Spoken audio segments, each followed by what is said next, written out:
Hey, Stu, Tom. Tactical Fitness Report with Stu Smith, Podcast 12, Adventure Racing Prep. Oh yeah, this is a fun one. I like this one. This was a good article. People So like you this. had a question here. I'm going to read this question from one of your readers.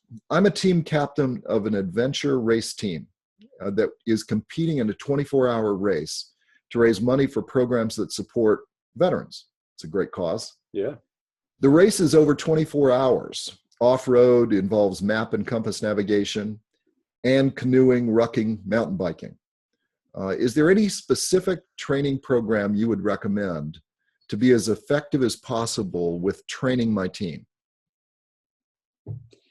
Yeah. I think any training program, as long as you're working out, obviously will help you. But once again, just like we talked about in podcast 11 about specifics, you need to get specific with what you are about to attempt. Like some of these things you just can't replicate, doing weights in the weight room, right? You need to get out in the woods, take your team out for a weekend hike and camping trip. I'm not sure where you guys are, but the Appalachian Trail for 40 miles would be a great thing to do prior to getting out there, and especially if you're not used to the wilderness, and the wilderness at night, those are big eye openers. The last thing you want is anybody on your team to have never been out in the woods by themselves or even with a team at night for the first time, because you hear everything and you think everything is coming at you and going to eat you. I mean, it is a big boogeyman feeling when you're out there, right? So getting used to that and realizing that that's not the case, is a big mental part of the game, right? So, getting used to the wilderness, get out there, camp, hike, map and compass. There's no fun being lost on a 24-hour race, when you have certain time hacks to meet at certain distances. There's no fun being lost when you're out there, and especially you get lost at night, forget about it. You've lost, several hours just to find your way back, until daylight again. Yeah. The thing that struck me is I hear a nightmare scenario, right? Night, map and compass navigation, canoeing, which means water, and mountain biking. This could get really interesting. Depending on what happens when, right? Absolutely horrible. And you make sure you have good lights. Make sure your lights work. Luckily you're not trying to hide from anybody at the same time, so you can just have big bright lights and but you got to remember too, anytime you turn on that light, you're going to lose your night vision. Yeah. So it's either leave them on all time or dim them a little bit so you can still have your night vision. Another little trick too, this is always a fun trick. If you do turn on a light, close one eye. Mm-hmm. Right? So you turn on a light and you go like this, right? And then you turn it off. Well, you can't see, but if you do this, now you can see, because that one didn't lose all its night vision. I do this all the time when I'm waking up middle of the night to go use the bathroom, right? And, so I'll turn on the light, close one eye, walk back into my room with the other eye. When you're shooting and you got a big muzzle flash on the back, sometimes you got to do the same thing like that way. Pilots even do it when they're shooting missiles at night. They close their eyes as soon as they shoot that missile, just so they don't, or they close one eye so they don't, lose their night vision. So night vision is a big one to lose and when you're at night in the wilderness, and it takes a good 30 minutes for you to get it back. Yeah. The other thing that I would like to be able to know about or control is the weather that day, and also the moon phase and the cloud cover. Yeah. Because it can be a big deal on whether you're in, if you've got the cover of vegetation or not, right? Because all these things matter when in your ability to function. Yeah, absolutely. And I don't know if this is a winter event, if it's a summer event. Hopefully it's spring or fall, whether it's kind of moderate temperatures. But regardless, you need to prepare for what season it is, with the type of clothes you wear, how much water you bring. Typically, you need to bring a lot of water anyway, because if it's not humid and hot, it's probably arid and dry, and you still sweat, but it just evaporates. You just don't know it. And actually dehydration comes even faster, and you'll see it in chapped lips. So you need to bring lipstick and sun balm and, all those little pieces of equipment that are going to get you through that 24-hour event. And hopefully you can stay awake for all 24 hours and actually be moving. I mean, that I would assume that's the goal of this challenge. So you need to practice, long days of being on your feet and moving as well, and still being able to think. When you're moving around that much, your ability to think is critical. And if you don't have enough food and fuel in your body, your brain starts shutting down. Your brain's going to really eat up a lot of carbohydrates. So, find out what food works for you, and you'll have a little more energy today, either to help cool you down or fuel you up so you're warm if it's really cold too. So yeah, I know we're going to get into fitness and nutrition here in the next little segment of this answer to this question, but it is real important to practice all of those things in the woods. Find out what works for you, what doesn't. If your boots don't fit, you need an extra pair of socks, all those little things that can make a big difference in your 24-hour race. You need to go practice them. Yes. And just beyond the environmentals, so time of year, moon phase, weather, cloud cover, type of terrain you're in, the one thing that strikes me is that you're always safer being fully clothed. Because if you're 24 hours in, you've got potentially the sun beating down on you on a 90-degree day, sunburn, more dehydration than you would if your skin is exposed. And then your ability to be able to hit the ground and rest for a few minutes and not have that skin be exposed to the ground that may have a little bit of sunburn on it. So those of us that have dealt a lot in the sun, and I know a lot of you that listen to this or read this or hear this know that you're safer fully clothed for a 24-hour event than you are wearing shorts and a t-shirt. Yeah, I mean, you never know what critters are out there, as well as bushes that are cause rashes, things like that. So there's some things that a little bit of clothing will definitely protect you from. Absolutely. So there's a whole issue here, Stu, that we're not going to go too deeply on, other than what we have for the first 10 minutes of this, which is on, you've really got to do a lot of work around the environmentals of what you're dealing with over that 24-hour period, temperature change, weather, the whole routine, and making sure you have the right equipment and that you've practiced in that environment. Yes. But then it gets down to the actual fitness and nutrition aspect of, okay, now you're beyond the environmentals and you've thought your way through every hour of that 24-hour period from an environmental point of view. Now you're into, okay, how do I prepare physically for this? And how do I make sure that I have the proper nutrition and hydration during this 24-hour period? Yeah, I would compare it to basically like an Army Ranger type training program, where you obviously have to carry your gear, right? Which you would have a lot of gear to carry if you're canoeing, if you are eating, in this 24-hour period, all the water. I mean, all the water alone is probably going to take you, 15 pounds, added water. So yeah, you got to get, used to the load bearing. So, weight room workouts, squats, deadlifts, hang cleans, anything that's working that core, that lower back plan that we have is ideal for just helping you build that stability in your lower back and upper back when you're carrying backpacks. I don't know how much climbing you might be doing, some mountain climbing too. So grip work is pretty important. And just knowing the knots that you would need to do some of these things. I would suggest biking. I would suggest, almost like doing a triathlon type workout too, because you got biking to do. You have leg workouts you need to do, because, mountain biking means up hills a lot and downhills a lot. So got to practice, riding on a trail, which I'm sure that's probably some of the event would be biking on a trail, which can be treacherous. But yeah, you can you can replicate some of that in the weight room, definitely with weights, barbells, dumbbells, kettlebells, stationary bikes and treadmills with backpacks on.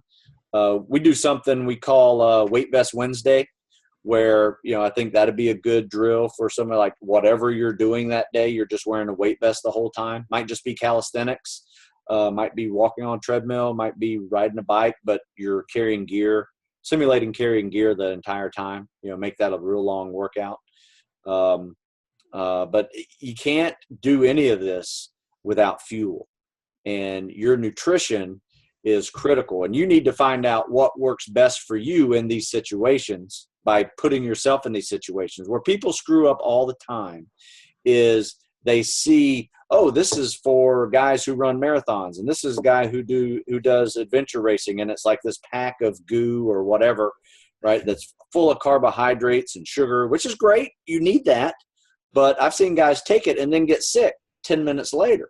They've never taken it before in the middle of a race, right? And they just throw up for a couple miles and they got nothing in their belly. So make sure you know what fits you and your body and what works well. So throughout the day when you're working out, maybe you had one of the best workouts ever. You had a couple of bananas, maybe an orange or something, some protein shake on the back end, whatever that is that works for you, make it work for you on the competition as well. Just don't try something new for the first time ever, right? Beef jerky is a great light protein source. Peanuts, great source. I always carried, some easy fruit like an apple or a couple apples with me if I needed sugar.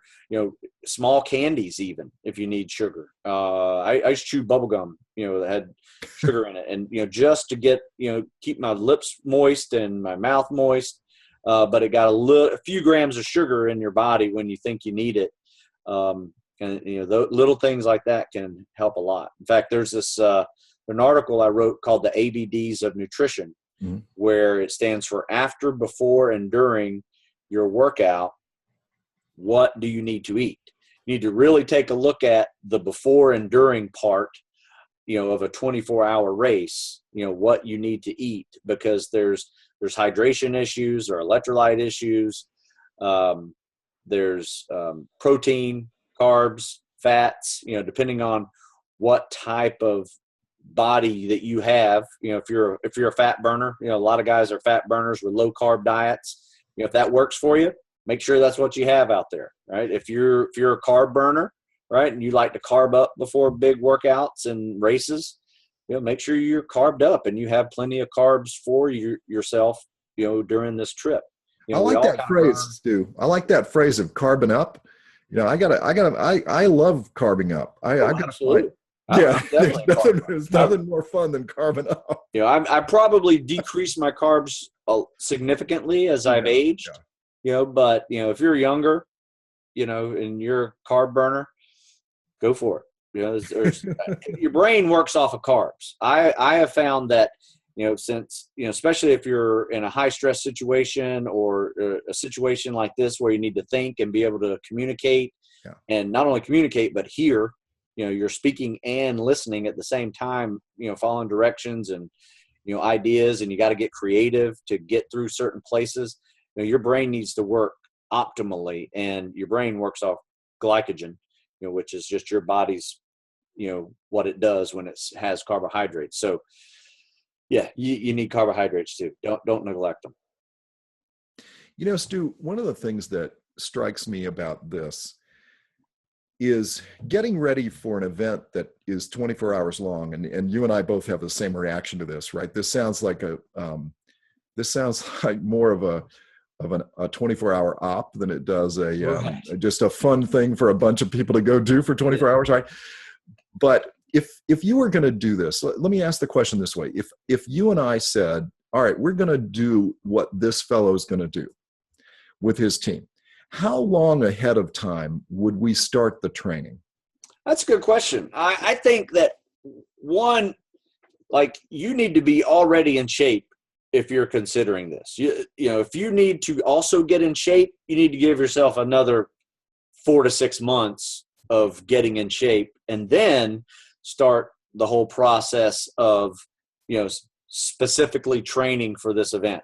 Right now, you can always do map and compass and practice those little skills like that. But putting it all together on a week-long or weekend camping trip or something, where you are actually out roughing it and moving in the woods and different variety of environments, which I'm sure in a 24-hour period, if you got a canoe and mountain bike, you're going to see different types of environments in this journey. That could take you another 4 to 6 months. Exactly. This is something that you don't want to do on a whim. In other words. Yes. So you're probably talking 6 months minimum, maybe a year to make sure you're doing this. So to me, this looks like a much more complicated marathon-like training, right? Yeah. If you already have the experience of doing things like this, and you know what to carry in your backpack, what to eat, you're a great mountain biker, map and compass. Obviously, the timeline can shorten significantly. If you've done this before, obviously you have a skill set that, you might be able to be the teacher to some of the people while they're out there, and you can speed up this timeline. But if you're fairly novice in any of these events, it's going to take you a good quarter to, 2 quarters of the year to really prepare and be able to hang and finish. Because I'm sure that's what you want to do when you sign up for these things is finish. You don't want to be too weak to not finish. You don't want to be too slow to not finish, those type of things, or not have a good solid foundation of fitness and you just fall apart and break, halfway through too. Well, and you and I both know what you also don't want is a bunch of people that have been hurt in the middle of the night, and you now have to figure out how you deal with that. Yeah. Right. So Stu, if you're the leader of this group, how would you think about the skills that you would need specifically as the leader, and what you would use to lead this group? Well, I do a variety of things. Get the group together, do things together so you're starting to work as a team. One of the events we do here is we run this endurance course, that's kind of like our own little Spartan race almost. And we do it with a stretcher, or we do it with all our gear on. And it becomes, a team event. You're only as fast as your slowest person. So one, you get an idea who the slowest person is, and you might be able to send that guy a few more workouts he can do to, speed things up over the next few months, to work on that weakness. And I think, getting out, finding out where your weaknesses are key. Maybe taking a course on, land navigation, from somebody, locally, or even, have some Boy Scouts show you, how to do it, start fires if you need it, those little type of survival skills that come in very handy. But typically, get into weight room at least an hour a day, and then on top of that, put in a lot of cardio, a lot of running, a lot of walking, biking, obviously. And if you can get some canoe work in there, that's critical, because if you don't go in a straight line in a canoe, or you tip over a little bit too much. I mean, there's some skill sets in there that are critical to your ability to just canoe a straight line. Well, and riding it in the water if it's been swamped. I mean, do people get panicky if they've been swamped, right? I mean, there's so many things. That's a class in itself right there. You need to learn how to do that. So there's a lot of specifics in this that I would not feel comfortable going into this race until we have kind of gone over everything that could go wrong and at least have a plan for it. And you got to have contingencies for your contingencies. And having the people go through it going wrong. Yeah, because when it goes wrong, it doesn't fall apart, right? Just because it goes wrong, and if you have a contingency for it, you pick up and keep on going. You don't have to cry about something going wrong and you're done. You got plan B. Let's keep rolling. So I think that's, like you and I think, mission thinking, I think that would be critical, depending on who you have on your team. If you have a bunch of former military guys or, spec ops guys, that can do this stuff, that's a little bit different world. If you have people that aren't hunters or fishermen or, outdoorsmen, they're people from middle of the city, it could be a big challenge for you. And, especially if they've never gone through, some of these things. I would definitely get an Eagle Scout. I would Right. recruit an Eagle Scout. I love those guys. Those guys can, when I was in the Navy, doing all of our stuff, I always made sure I knew who the Eagle Scouts were. Yeah. Right. Cause they just help. The little things that they know make things a little bit easier. Absolutely. And that's the thing that strikes me about this, Stu. If I were this fellow, I would go look for folks like that, Eagle Scouts, a couple of folks with Ranger tabs, maybe, right? Yeah. Go get yourself a paramedic. Make sure you have one of those folks on the team. Genius. And meaning people because plenty of those folks are physically oriented, right? Yeah. So it's, and put together a team much like you would put together a Spec Ops team. Yeah. And say, what kind of skills do I need to have with me? Yeah. And think about it that way, because people that have that kind of experience, and we don't know, this fellow might have that kind of experience, his background, right? And probably does from this. But I think what you and I are trying to say is more, if you don't have that background and you haven't done this yourself, in whatever capacity, seek out someone who has, so that they can help you think through these things. I mean, for example, one of the workouts you and I do, and you've had me do for years, is a Spartan thing, right? So every few hundred feet or every mile, you do push-ups and sit-ups and whatever. Well, if you're doing this thing in Arizona, I don't care if it's in the desert, in the middle of the day, you sure as heck better be doing it with mechanics gloves on, because otherwise you'll burn your palms about 10 push-ups in, right?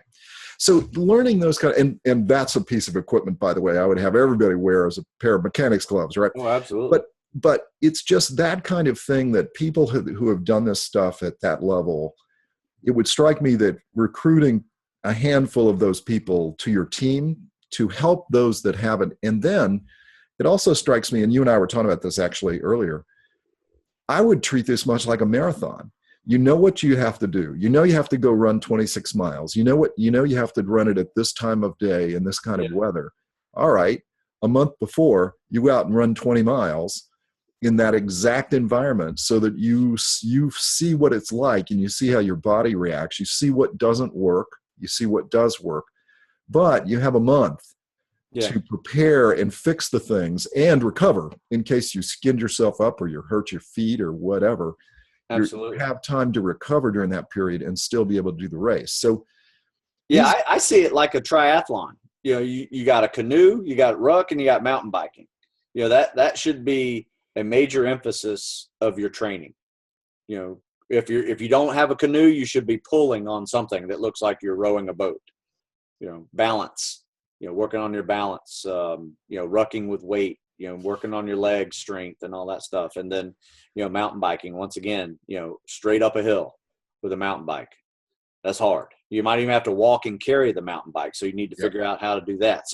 So many different variables that go into a 24-hour racing event. It's hard to answer it with a 600-word article. So I'm glad we were able to chat about it, because we'll at least get them thinking. If you're gonna do one of these things, you need to be ready, and you don't want to do it on a whim.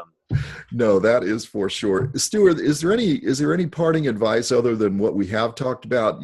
Are there any specific skills that we haven't talked about that you need to make sure you have? I mean, other than the fact that go recruit yourself a paramedic, or go recruit yourself someone who's got a Ranger tab, or who's done Spec Ops, or who's been an Eagle Scout. Is there any other piece of advice here you'd give? You know what? I'd say practice. Like you do that, 20-mile run of a month before a marathon. Go out and do a 12, 18-hour event over the weekend. Where you're constantly moving. There's no camping to it at all. You are walking, you are canoeing, you're mountain biking, all those things, put it all together just to get some of the specifics down, so how much you need to hydrate, how much you need to eat to be able to do a 2-hour mountain bike, how hungry you're going to be on the back end of that.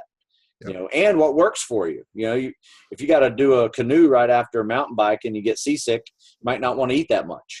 I don't know. I doubt many people get seasick rowing a boat or a canoe, but maybe you will, if you're not used to it. So there are little things like that as well that can help you. You might need some Dramamine if you do get motion sick.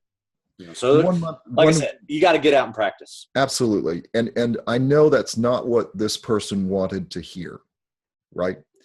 They didn't want to hear us for the last 25 minutes tell them all the things that can go wrong and what you need, right? They just want to say, hey, I want to get a bunch of people together and we'll go do this for veterans and go out there.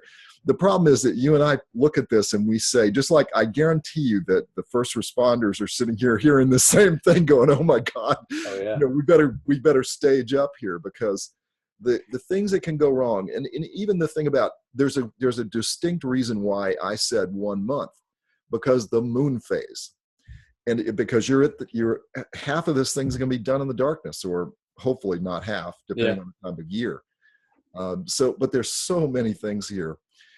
It could be really fun if you spent a year training for this with a group of people, with the right people helping you. That could be enormously fun. The problem is, if it's done without that kind of preparation, it could be, you could have some outcomes you really don't want. Right. And just forethought a week ahead of time. You need to be, weather reports aren't 100% accurate, obviously, but you need to be prepared for what might come, what is thought to be coming, and then maybe even just the opposite of that, because it always happens depending on where in the world you are.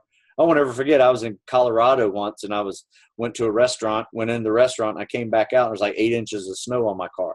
Oh my gosh. Over no time whatsoever. I've never seen that. I didn't even know it was snowing.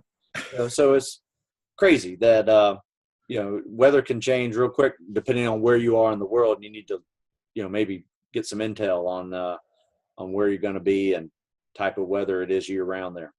So Stu, other than the fact that you and I have now spent 27 minutes discouraging this poor team, what would you, and I'm not going to apologize for that, because I think that this is a big deal, but there are people that would like to do this, and how would they get involved here, Stu, and how could they benefit from what you've done and you've written about?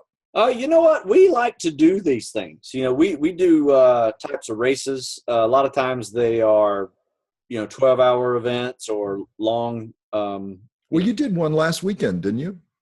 Yes. Yeah. Well, it was only 3 hours long, but it was a good event. It was a run, it was a swim, it was a ruck, but it was a 3.5, 4 hour event that, that's good preparation for what you're trying to do. Obviously you don't have to run fast and you don't have to swim fast in a 24-hour period. You want to go in a nice steady pace, but I think you need to learn your pace too, for that. So we do some races that are longer. We go out and hike the Appalachian Trail, which is not far from here, and just get people used to the outdoors, camping out, being cold, being hot, dealing with mosquitoes, all the little things that come with being outdoors. It does help to practice, and I think find a way to practice it. That's all I'm saying. Even if we could use the test that they do for young people in Arizona. Just drive them out in the middle of the desert with your Jeep, and just turn them loose and see if they come home. Wow, that's pretty ballsy. No, we don't do that, but yeah, that would be good though.